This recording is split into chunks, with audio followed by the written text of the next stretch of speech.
Hello. I'm going to show you how I implemented the 8 puzzle program for homework 2. Basically, what my program does is it reads in from a file. Let's show you this file. So it reads in from a file, and each line represents a configuration in row major form for the 8 board. And at the end, it's going to write to these output files. Currently, they're blank, but once we run our program, it will generate that for us. So let's go ahead and run it. It also outputs to the console just for demonstration purposes. So now we go back and we can see that our files have been modified, so you want to reload them. So here they are, right? And let's go into a little bit more detail on what this means exactly. So here, this is the given configuration, as you can see from this file. Input file 123784065, representing the blank space, 1237840 blank 65. So like I said, row major form. And here it outputs what outputs to the file. This one is sorts based on the heuristic one, which sorts based on the displaced number of blocks.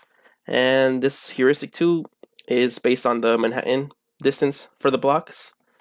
So here is our starting configuration, and so it determines what possible actions can be taken. So here it could either go up or it can go right. So here's the right and here's the up resulting states. And so we can see that node 1 is first, since the displaced is 1, so it's going to be in ascending order. And in this one, it happens to be up and right again because of the Manhattan. For this one, we have 3 possible actions: up, left, or down. So here it's the resulting board configuration. And here you can see how they are sorted. And in this case, again, it happens to be 0, 0.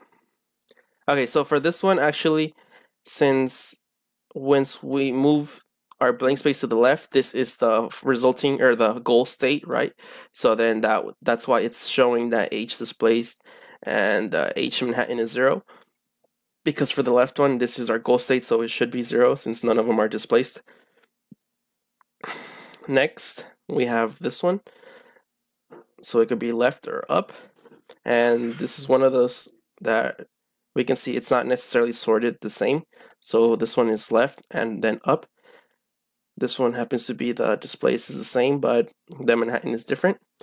And like one of this one as well is just a random configuration. Up, right, and then this is right, up. And so here's the one where the block is in the middle.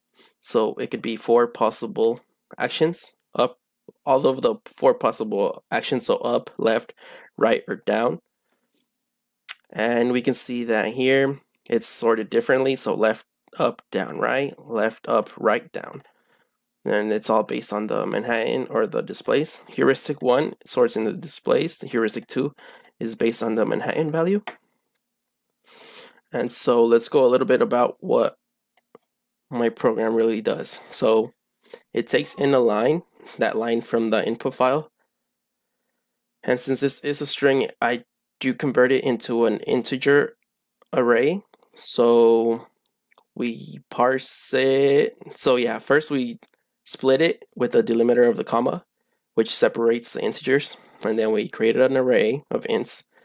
And then just for every token in that string, in this string array, we're going to parse int and then put that into the array.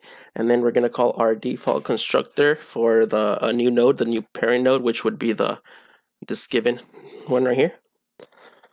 And then we're going to expand that so that this right here generates the children for that node. So the children would be like what the actions are, the possible actions it could take. So for this one, it could be up or right. So these are the children. And then we're going to add, so we're going to generate all of this. We're going to sort it and generate all of this. And we're going to put that into an array list for 1 and then for 2. And then, so this one's going to be for the first text file, and this is going to be for the second text file. This is just to print out all of this. And here we have our file writer, which writes to the output files. So for the first one, we just get all the strings, all the elements in this first array list, and then same thing with this one, and we're gonna make sure to close these output text files. All right, so let's go into the node class, which is the brains behind all of this. So yeah, so let's see. Here we have our private values, and here you can see that I store I save the children as in the hash map with a string key and a node object. And then so I did for the parent node, I did a node, the parent node, and then the parent action. So for this one, the parent node is this one. It's going to point to this object, and the parent action would be the right action, because we got from here to here, you moving it to the right. So here's our default constructor. This one's just blank, but for this one, it's the one I use. So we pass in the integer array, and it's gonna instantiate everything else.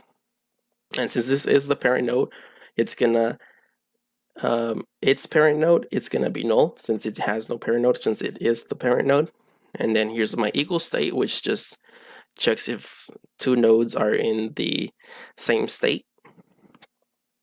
We're gonna use this probably later to check once we finish the program. Here's my expand function. So basically what this does is it checks where the blank is really. So based on that, it's gonna determine the possible actions it could take.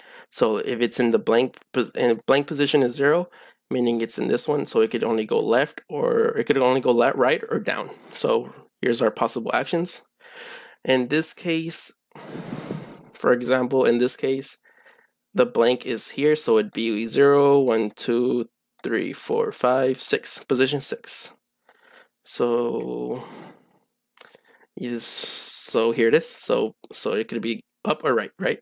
So we're gonna clone the array. Since we just modify the array, we just swap values, really. That's pretty much all we're doing. So for this one, we just swap the 6 and 0. 0 represents the blank right here. And then this one, we just swap this element with this element to get this one. So that's why we just clone the array.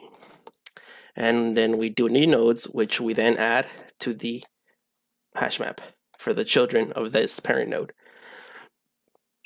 This could all be done in like a constructor, but I just showed all of this as for demonstration purposes. So here's how we calculate our HDisplays. So it just checks each block, and if the right number is not on this block, then it's gonna add a sum to this running sum right here. And same thing pretty much as a Manhattan, it checks whether or not they're in the right place. If they're not, for example 8 here is not in the right place, so it should be here, so it's only one block away, so the Manhattan you would sum 1. And same thing, for example, let's see, 7 should be here, so that's 1 again. So yeah, so it's just based on the distance. For example, 8 here should be here, right? So it's 2 blocks away from its original, for its goal state. So it just does that, it checks all that. And here is a print board just to print out the board configuration, just for it's easier to visualize. Print children, this just generates this right here. And then so here's the output heuristic. It's just gonna return a string that will write to the function. It gives the input string, which gives us the input configuration, and then it sorts them based on, so this one is based on the HDisplay. So we just check all the values in the hash map, and when we sort it, put those in the array list of object node, and then we just generate all of the values we need, all of these right here. Same thing with the output heuristic too. It's pretty much the same thing, only this one is sorted based on the Manhattan value. So it does the same thing. And these are our setters and getters. So yeah, that's how I implemented this program. Thank you.